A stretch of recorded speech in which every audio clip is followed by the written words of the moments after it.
I will give hints. I only say one time. You never catch. Okay, so listen up very carefully. Okay, old man, don't I repeat myself. Okay, so listen here. This is week 11, if I remember correctly, winner emergency electrolyte imbalances. Okay, so some things are important there. You will see something that is missing. Don't need ask. If it's not there, means don't go and study lah. You don't go. My memory, I think tetrabyte I can study everything also. Study smart. Okay, study smart. Okay, now for this electrolyte imbalance. Okay, don't worry. You will have your table provided to you. Normal range. Don't go at night, go memorize all the normal range. Normal range is provided for you. So don't stress away, go toilet, you also must memorize what sodium level, what's level. Don't need. ABG also will be given to you. So don't kanchong. Okay, don't panic. Okay? But the thing you need to know about these two is very important is sodium and potassium. Sodium 135 to 145, potassium 3.5 to 5. Okay, please take note. Of these two, the one that is very sinister is this one. Potassium. Why? Hyperkalemia can cause what? What arrhythmia is that? I don't know that arrhythmia, what's that? What's it? VT or not yet. No, I just went through. You know that something. Apa? Hyperkalemia can lead to what? Arrhythmia is correct. What arrhythmia? VT. No, it's systolic. That one is never do anything. Confirm is systolic.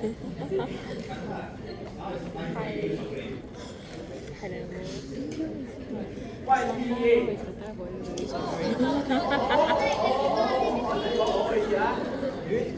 Ulcerous electrical activity. That is the one that was very worrying for patients with low potassium or high potassium levels. Okay, both high and low is important. If it's low or high, it can lead to patients having this problem called PEA, ulcerous electrical activity. And this means that there is a rhythm, but there is no power. Okay, that's why out of these two, potassium is the one that we're very worried about for patients. Okay, so electrolyte imbalances, most of the time, you sweat so much, hot weather, Singapore. Okay, maybe lots of fluids, patients who take laxative enema to lose weight, for example. All these things happening. Okay, this is the deficit loss. Whereas for excess, maybe for renal failure. Okay, patient acute or chronic.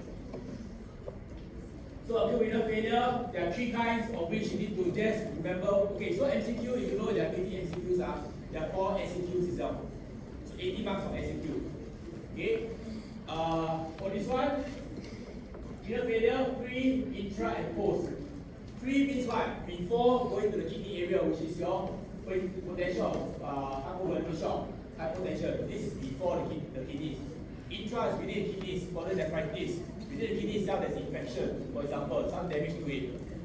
Post-renal is where it goes to the ureters, coming out to PPD. Okay, so there are three areas where this can happen.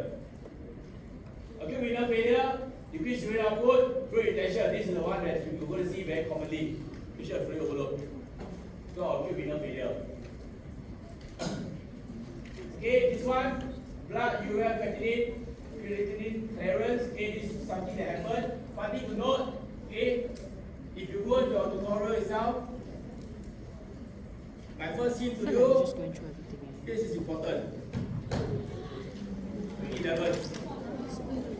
Question number 1. This is damn jibai, I swear. Cannot understand. Explain the laboratory investigation results. This is important. Okay? 8 marks. I know Visual General give it 8 marks. Okay?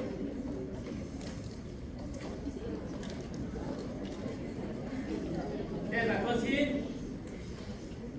Now going along the next one. Okay, now the investigations. Now, hyponatremia, this hypo. Okay, manifestation, vomiting, diarrhea. Hypo is water deprivation, drowning, sea water. Please take note, if you are ever in anywhere in the waters, in the open sea, please don't have to drink sea water. You will lead to this. And it's not good.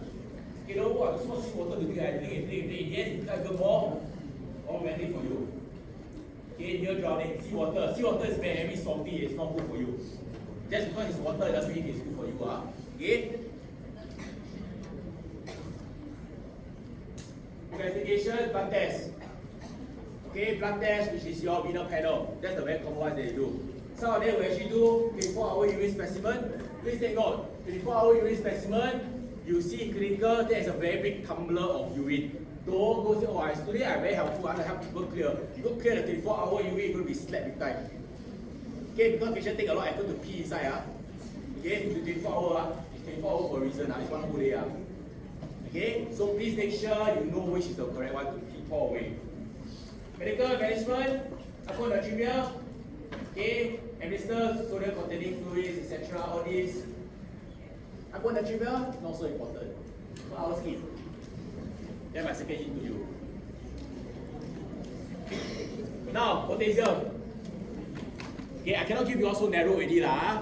Because if I give too narrow, then you all just do it at the side. So I have to add certain things around the way. Next one. Potassium. So potassium as mentioned, due to drugs, okay, potassium wasting diuretics, renal losses, trauma. Okay, this loss of fluids due to burns especially. Okay, respiratory arrest, etc. Cardiovascular. Hyperkalemia, okay, could be other reasons such as your rapid infusion of K+ potassium. Patients, potassium goes up. Okay, that's very high. Okay. It is what happens, the symptoms. For hyperkalemia, you realize that patient with hyperkalemia, the T wave ECG is usually very tall, very high. Okay, please take note. It is very tall. So that's one of the symptoms of it. So blood test results, okay, diagnostic investigations. Serum less than 3.5 is hypo. Hyper is more than 5 or 5.3. Some hospitals will go by different variations.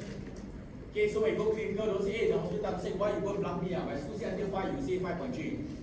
Okay, different hospitals have different practices a bit. So follow according to the hospital itself. Okay, so there are different procedures for patients with hyperkalemia. This is very important. You realize I did something out, right? Hyperkalemia. Okay, so hyperkalemia, certain things they do. Insulin and dextrose. Why do we use insulin and dextrose together? How? Wait, insulin can cause pain. Insulin can do what first?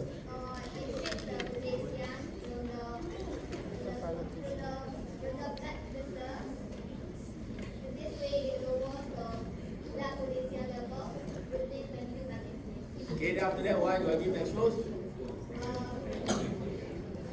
Okay, I repeat the answer. Some hospitals give insulin and also dextrose. Insulin causes inter or intracellular movement, which means the blood, your potassium in the blood will go back into the cell.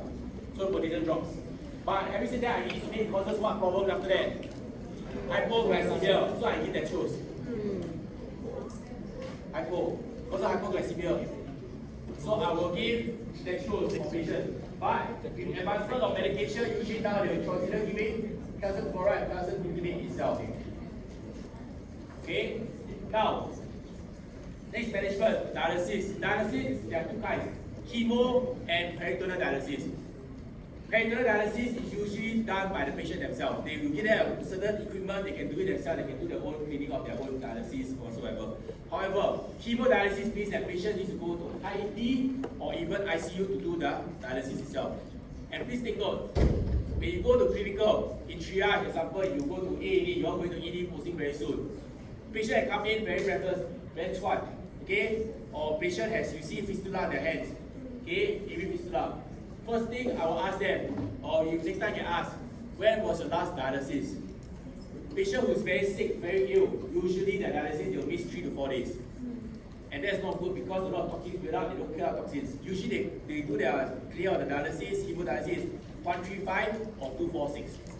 As long as they miss any of the days, they become very toxic. So it's not good. So they need to go dialysis. They need to go rush down to ICU or IED to do the dialysis. Okay, so that's some of the tricks when you're asking patient questions. Okay, electrocardiogram. Okay, hyperkalemia. This one, the bottom part is important. What's the difference in these two? First, now you ask, sure, why some pink? Pink should be important. Okay, first, pink color is something that's urgent that needs to be done as soon as possible. When you realize the answer for this one is when the patient is discharged. Go, balik kampung. Then he say go, read the food, dietary supplements, etc. How many of you actually read the labels? Copy or not? Labels, food labels, nobody, right? Okay? Describe the importance of maintaining adequate fluid. Advise patient against taking a potassium supplement. Okay, there's your point of focus for 11. Any questions? No. 有没有问题 Okay, next one, Bishop. Reviewers. He's too fast. I don't think I can write out any notes. Just bookmarking the slides that he placed a lot of emphasis. Okay, this one, I don't need you all to study. SA, don't want AB, no, don't need. Okay, don't worry, smart, don't go and memorize something again. Now, AB, they come for MCQ, AB not. Okay, but listen up. Atrial fibrillation is known to be even present for people who are healthy. In the sense that it can be present with most some of us also. You don't need to do any management. However, in the event the heart rate goes up too high, 150, 180, that's where we're worried that patient is not able to maintain the blood being pumped up. Because pump up so fast, there's no perfusion, proper perfusion. So that's what we're worried about. Okay? So some of them can actually be living with this. Okay? If it is an irregular rhythm, irregular. There's another one, what is it called? It's not inside here. Another rhythm that actually is almost similar to AFib. What is it? It's a regular rhythm. It's irregular.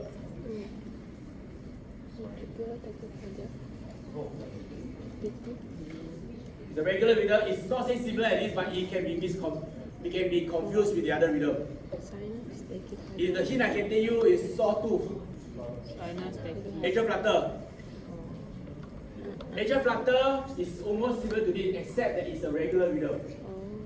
Okay, it's like so it's sawtooth because it looks like sharp teeth, pointed. But this one, the only thing different is that it's irregular. Okay, AFib. Okay, so no treatment is quite stable. Medication to reduce ventricular response. Some medication diltiazem, digoxin. One thing to note, diltiazem is one of the more common drugs to give. However, there's very poor response in the sense that it can cause other conditions, other issues for patient, hypertension, etc., which is not good for patient.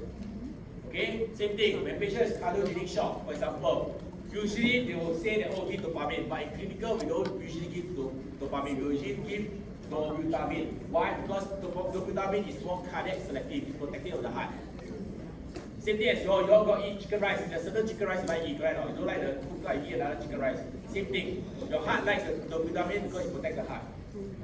Okay, not bad. In clinical, where I come from, we do sometimes if patients very ill, we give both dopamine and dobutamine. Sometimes. Okay, medication, dopamine, synchronized cardioversion. Now, this one, ventricular arrhythmias is important. It's important, ventricular arrhythmias. Okay, PVCs. Okay, share with you what's PVC? Premature ventricular contraction. PVC is the start of a VT. Okay, it is very important to know that. If your patient has multiple PVCs, which you see later on, it is very dangerous. You have to be very careful. Okay, you don't want to lead patient to having VT itself. This is bigeminal. Every one normal rhythm here, get one abnormal one. Normal and normal. Try 2 normal, 1 abnormal. Okay, trigeminal. Quad 3 normal, 1 PVC. This one, I'm still not so worried. I'm not so worried. But the one that I worry about is when it becomes couplets. This one. Okay, PVC in pairs, in trees. This means that patient is potentially going to VT. Okay, and I can share with you all.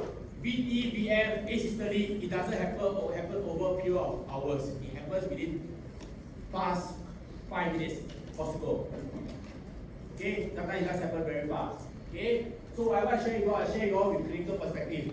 But when you think, oh, this one, am I VT? I can take my own time. Cannot.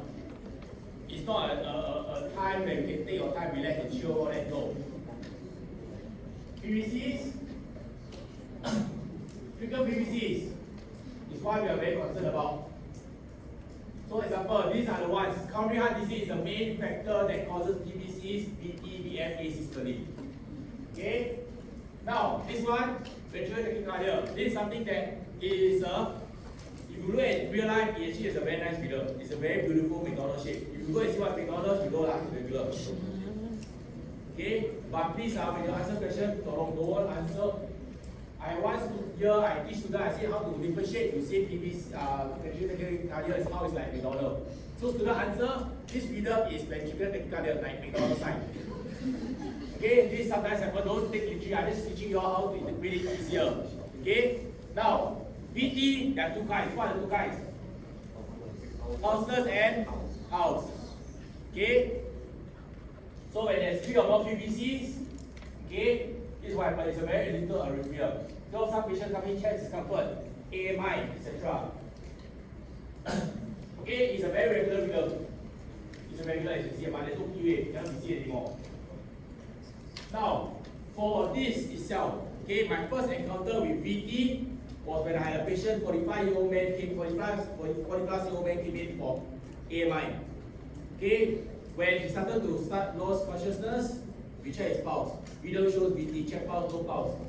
Immediately, we didn't, I mean, when I was a very junior staff nurse, about 1 month old, 2 months old, first time I see this kind of video, okay, my senior staff, what she did was, she shocked patient. But she didn't put pad, she didn't put pad, because that time we didn't want to miss it. Okay, you remember that VT, VF, you miss the defibrillation, pulses VT, the transition to asystole is very fast, it's not good. When you go asystole, more or less, go up there again, very soon. If you can arrest your VF or pulses VT, that's very important. Okay, so when she shocked the patient, first shock, he woke up. But he didn't say thank you. First word he said, CCB. What CCB? Not cancer channel blocker. But why? Because it's painful. Because we shocked him. Okay, it's really painful. Okay, don't push myself. Okay, that time I want my staff to be siao. New staff, people shock itself, thank you. Say, oh, uncomfortable. Huh? What the fuck? Oh, you start feeling. TTFH I go Okay, stuff. so, if for example, Practice on each other. They let the staff practice on her. the goal of it is to Job bring back patients with return of spontaneous sedation. That's our key. We don't have time to play around, we need to rest it. So if the question asks you, what is the definitive, definitive management? It is to what? Shock patient, how many joules? 150 joules. Don't say today's Great Singapore Seal, I give 100 joules. Or today I feel like give 200 joules. No, it's 150 joules. Okay, that's definitive treatment. But if I ask you what's your immediate nursing management, check pulse, carotid pulse. Okay, after that, no pulse, I'll do cardiopulmonary resuscitation. Intubate patient, prepare adrenaline as given by doctor, blah blah blah, all that. That is your nursing interventions. But if I ask you for definitive in the question itself, you have to put shock patient, defibrillation, 150 joules. Okay, but you know don't every time you see VT go shock patient. Patient from pulse, conscious and alert, don't go happy go shock patient. Okay, patient from here become pulses VT one. Okay, so make sure you all check carefully. You got pulse, leave it. Then you do other cardioversion, give antidote or something like that, medication, etc. Now, this one, ventricular fibrillation. Okay, this one, how you look at it, basically the heart itself is not, when the heart pump is pumped like this. But for this kind of patient with VF, it's only fibrillating. It's not even compressing itself. It's only fibrillating like that. And that's not good. Okay, VT goes to this. Okay, after that you know what will happen. Next one. Okay. So VF, okay, sudden arrest. Lead to death if not treated immediately. Okay, please take note. Okay. So this is the key of it. You want to see how it's look like. Usually I tell my students it's like children drawing a rhythm. Big small, big small, big small. Irregular. Okay. So this one, in olden times, okay, olden times, so my students may know what I'm going to do. Olden times, there's this thing called precordial thumb. Okay, I only see it once. My 10 years of age, I only see it once. My HUD did on the patient of me. Patient, I was pushing out to go cath lab to do PCI. In the moment when you're still conscious, he became unresponsive. Freedom shows VF. What happened he did was 4 or 5 cm, precordial thumb.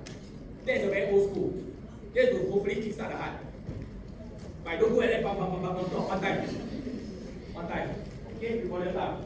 Okay, so VF, shock patient, you need to shock patient as soon as possible. Of course, when your defibrillator doesn't come, you cannot check rhythm.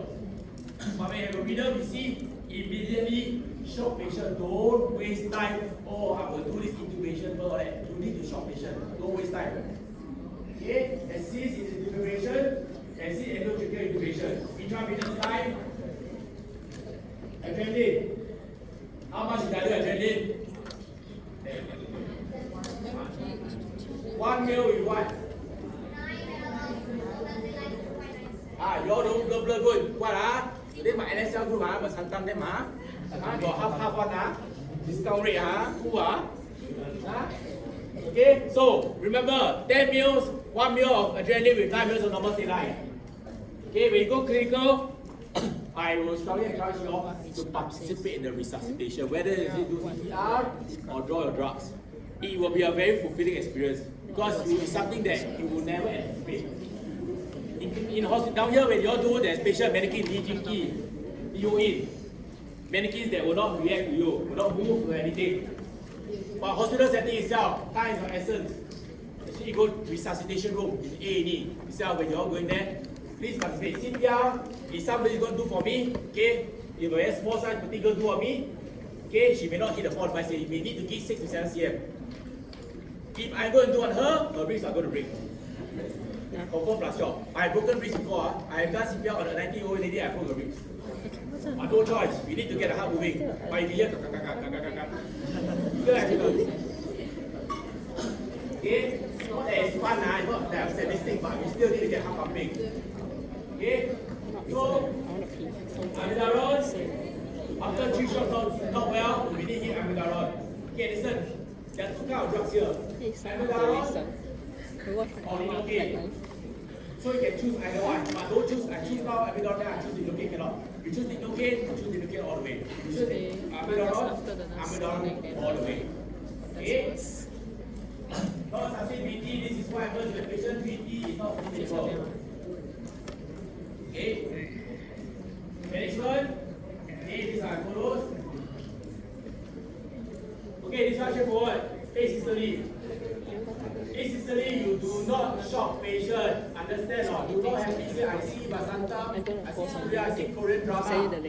At the center of the sun, or the center of the moon, which is asystole, you go and shock patient. No, asystole, you don't shock. And for your info, nobody does the defibrillator pedals like that. Okay, no. You sure cannot scolded by me because it's dangerous. First thing, it causes spark. If, for example, patient is, example, I have a scenario. I have a case, the patient came in, downs himself with kerosene. Suicide. Come to the A&E, whole smell of kerosene. Okay, if anyone like a spark there, confirm all kaboom. So imagine somebody does like that, okay, spark, kaboom. So don't ever do like that. Never. Okay? Scenarios like this is very important, okay, for you all to be aware of. And when you shock patient, please make sure you stand clear. Just share everyone because I've seen cases where doctor with a metallic tag. Stand clear, boom, he shot himself. Why? His metal tag touching the patient. So when you shock patient, make sure you stand clear, you have no metallic thing on the patient. Be very careful. Okay? Things happen. Okay, asystole, remember, check electrodes not fallen well for patient. Electrodes, make sure you check the electrodes not fallen well for patient. I had a case, patient came in, trauma. This Bangladeshi, I think he ride bicycle, so I think he fell down. So trauma, we cut his shirt. So we connect ECG leads, we still have rhythm. Halfway, we saw asystole. But it's not a straight ECG because like that, then got space, then got in between, got space in between. So we're like, hey, how come when asystole? For a moment, is that how come patient asystole, but he's still talking to us? So we realized that, sometimes every department have a very confused spider, he cut the cable. The ECG cable he cut.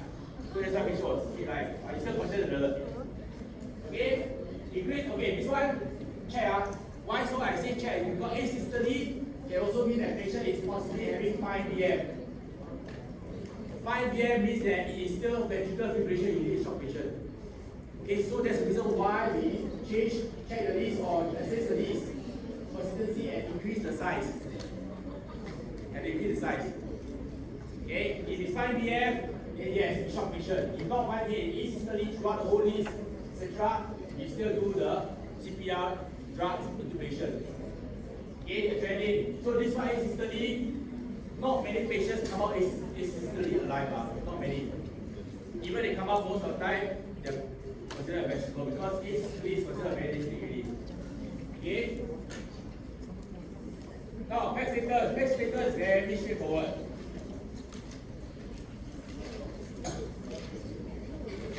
Okay, PEG status, PEG 1, 2, 3, and 0. Singapore usually don't use 4. 0 means what? Up there. Okay, go there. Okay? PEG 1 still got chance. Don't need to over there. But PEG 1, it means that patient is still cardiovascular collapse or imminent danger of collapse. Okay, remember, first thing, if patient comes into you, parameters are normal, 120, 80, 160, SpO2 99%, everything normal, vital sign. But AMI, inferior myocardial infarct. PEG 1 or PEG 2? 1. PEG 1. If patient, although parameters are normal, patient AMI, means patient need to be PEG 1, don't waste time. And that's why I always encourage my students to be proficient in ECG interpretation of AMIs. Very simply because who are the ones who do ECG first? Nurse. The doctor do ECG? They will delegate us to do. And it's important because wherever you interpret wrongly or you can interpret on the spot, it makes a hell of a difference.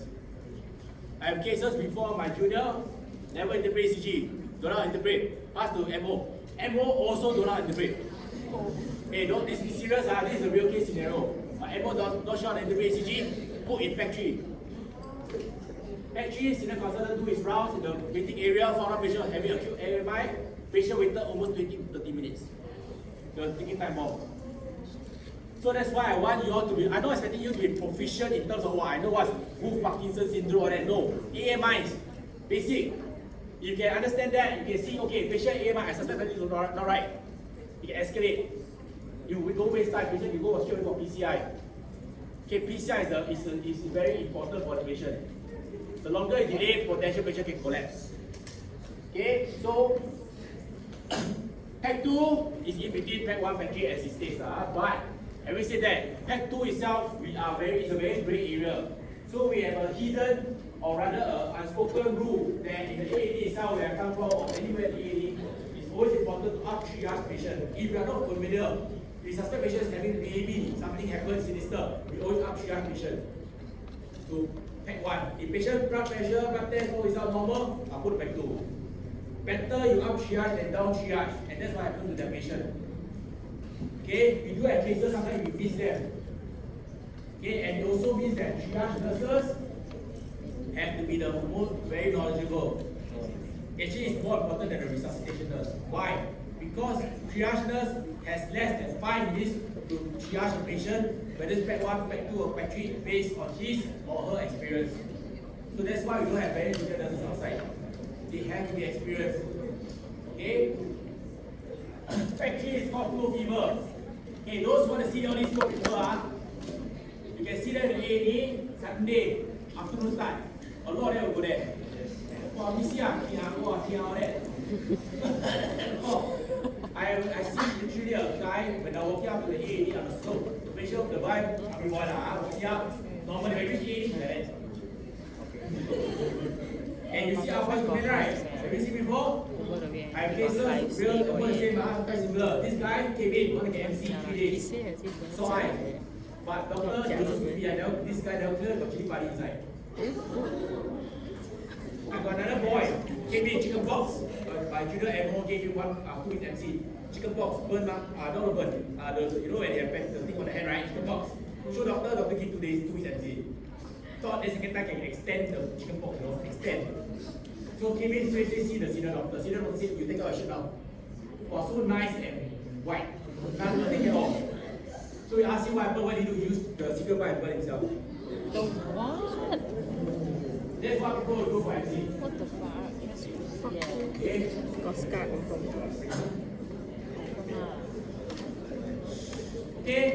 Okay, those I said not so important study, don't need so much focus on SQ, but you can switch through for your MCQ. Okay, this This one, not so important. Not important.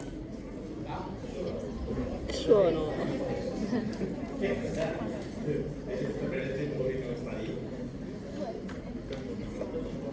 This looks my thing.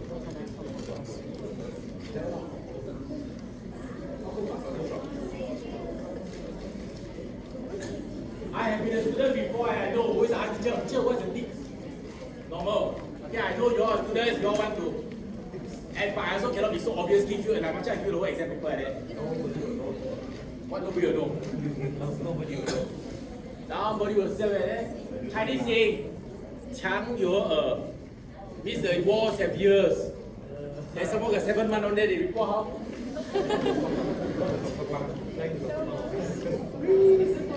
Okay, shock. Shock is important, especially for pump. Okay, fine. Okay, listen now, shock is quite straightforward. Okay, if for example, you have patient come in, amputation, lost the leg, or severe bleeding GIT, HB is 6. What shock you are likely to have? Alright. Then if let's say patient comes in, take blood transfusion, suddenly got transfusion, then suddenly cannot breathe. Very water swelling. Enough septic shock. Septic shock, what's the parameter you look at for septic shock? Fever. So this one, teaching you all, don't just blindly study everything. Look at the key signs. If you got fever, likely go is patient is septic. Septicemia, fever. If patient come in, you give maybe PCI, you give a dye. Then suddenly patient have SOB, wheezing, etc. Most likely enough to exist. Okay, neurogenic shock is something that is not very common, not something that most of the time if you go A&E, you see neurogenic shock, please go buy 4D. Let's go buy 4D. I by 10 years plus, I will see 2-3 cases of neurogenic shock. Okay, it's very, not say very rare, but it's not something that is common. In the overseas, like US, one is common. But Singapore, not so. Okay?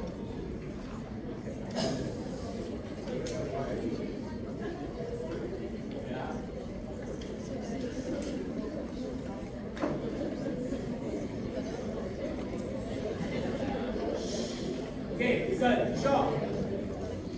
Okay, you will not assume, listen up.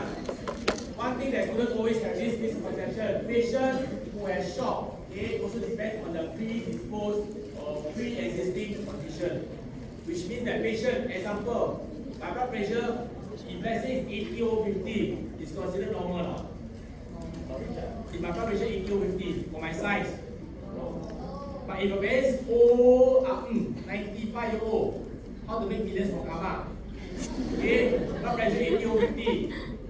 I will still say it could be possibly normal, but I have to check previously what's the reading. Okay, so please make sure don't think my blood pressure normal 120 80 no. It doesn't mean that way. In clinical, if patient is very old, very frail, 90 can be considered as normal for that. So make sure you check your patient's condition. Now, for this one, cardiogenic shock. Usually comes with what problem?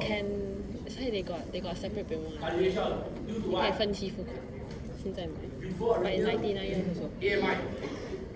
Patient with how why does it? So you try to understand cardiogenic shock. First thing, patient AMI. Then if you buy single, AMI affects the contractility of the got heart. discount. Okay, for whatever reason. Okay, after that, it affects another thing called ejection fraction. What's the normal ratio of ejection fraction? Say to my mother, I just say the What's the normal rate of ejection fraction? You see, ask you really like that. Peggle score. 55 to 70%. So listen, score point your CI. Okay, listen. If for example CI asks you what is the ejection fraction, you don't know, say sorry CI, something I can't remember. Can I get back to you later on? Don't say I don't know. Confirm your basic fractions gone down the drain.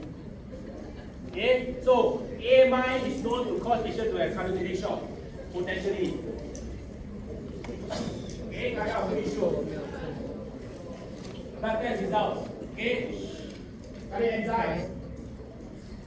Okay, the cellular electrolytes also important, but cardiac enzyme is the one that you will check whether patient having AMI itself.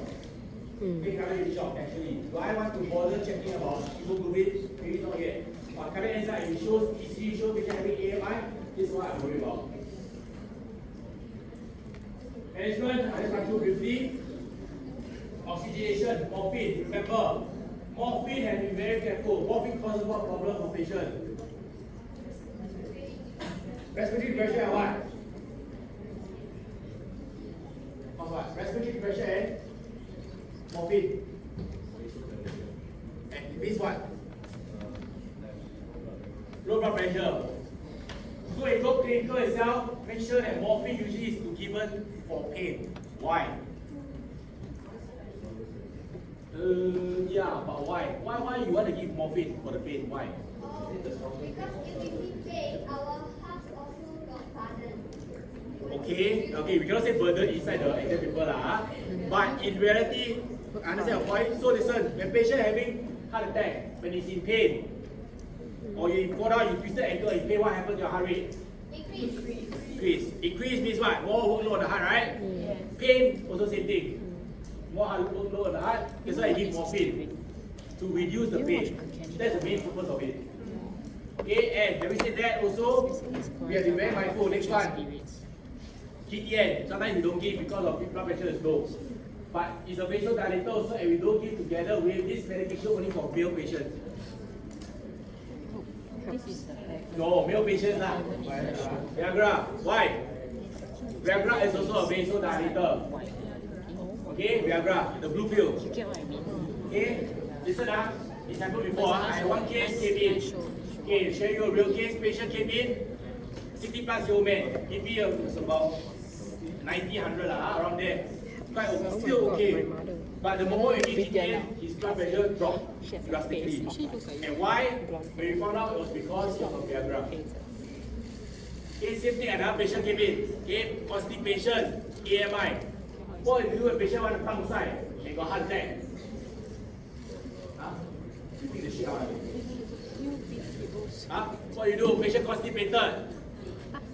Free enema or you give something to loosen the stool, soften the stool. Why so? Because when patient constipated, you kick, strain the heart. That's what happened to my patient. You all didn't realize he was constipated. He just said he did shit, we gave him back, he strained, and take a full-blown massive heart attack, collapse. Then we do CPR. Okay? So be very mindful when dealing such patients. Okay, this is the Y cell, unresponsive, PT. Okay, heart rate. Consider tachycardia, cardiac shock, check power, full power, things that you do. Septic shock, check for RS1 through very briefly. Cold clammy skin. Okay? Oh, I must have been I already. Okay, the abrasive fever wrinkles. Okay? For this one itself, the blood test we do is what? FBC. FBC. Okay, we need to find out, and we also do this thing called blood proportion and sensitivity. Why? To find out what is the bacteria. We need to find that. Okay? After that, first thing, the most important thing for septic shock is to kill the source of infection. If you don't kill the source of infection, it will still be persistent there. Okay? After that, you give your levoceti, reason for shooters, norepinephrine, etc. Okay? Intubation with patient value. Okay? Patient with septic shock has been known. Okay, I have one case, 6-year-old boy came in, parents are Chinese educated, they don't really mention Western medication. So you go into a temple, drink the yellow paper water. Patient fever for 39 degrees plus for over 3 to 4 days. Came in, was very drowsy. Intubated him, everything. So when the KK team came to collect him from our hospital, when the KK for management, they told us that most likely he will survive, but likely to be a vegetable. Because the brain has been fried already, very bad. But very sad case. Okay, look at this one, urinary infection recently. What story did you say? Okay, septic shock. Anaphylaxis. This one Mr. Gavin talk about it, right? Right, so important, Okay, presentations, showing of this, stuff, etc. Okay, we don't really do all these allergen, all these tests, actually we don't do all this. But if patient presents, once take blood transfusion, immediately if patient has 12 blood swelling, wheezing, automatically we know patient will be having anaphylaxis. No, we do blood test. Okay, but if you want to find out about allergy, you do this skipping test. I'll go too much into that because it's not going to be tested on this. Okay? ABCDE, intubation, oxygenation. For this one, you need to protect the airway. That's your priority. Okay, oxygenation, etc. Okay, protect airway, breathing, oxygenation, epinephrine, order. Any questions so far for this? My friend is so strong. Okay, so when you're doing your exam, okay, please take note. Okay, look at the question. This exam is not difficult, but it is very, very tricky. Okay, another hint before you go. Look through your week 2 tutorial worksheet. Week 2 tutorial worksheet. Do the analysis, read. Oh. Okay, bye. Week 2, that's in term 1. Chad, attendance.